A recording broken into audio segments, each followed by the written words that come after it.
வணக்கம். கல்லூரி படிப்பை முடிச்சுட்டு வீட்டில் இருக்கிற பொம்பளை பிள்ளைங்களுக்கு ஒரு ஃபோன் வருது. உங்களுக்கு வேலை வாய்ப்பு கொடுக்கறதுக்காக சிஎம் சொல்லியிருக்காரு. ஒரு 60 சீட்டு இருக்குது. இப்போ எல்லாம் போயிருச்சு. உங்களுக்கு வேணும்னா சொல்லுங்கள். 2 சீட்டு தான் இருக்குது.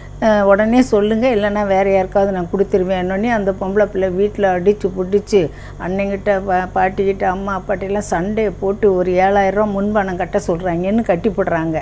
கட்டிட்டு ஒரு 2 நாள் கழித்து ஃபோன் பண்ணால் ஃபோனும் எடுக்கிறதில்ல. யாருமே பேச்சுவார்த்தை எதுவுமே இல்லை. அவங்கள ஃபாலோ பண்ணவே முடியல. கடைசிக்கு போலீஸ் ஸ்டேஷனுக்கு போக வேண்டிய சூழ்நிலை கட்டாயத்தில் வந்துருச்சு. இந்த நம்பர் பொம்பளை பிள்ளைங்க நம்பரை யார் கொடுக்குறாங்க, யார் கூட்டணியில் இருக்கிறாங்கன்றது இன்னும் இது வரைக்கும் கண்டுபிடிக்கலை. இந்த பதிவு பிடிச்சிருந்துச்சுன்னா லைக் பண்ணுங்கள், ஷேர் பண்ணுங்கள், சப்ஸ்கிரைப் பண்ணுங்கள். நன்றி, வணக்கம். இனிமேல் இப்படி ஏமாறாதீங்க.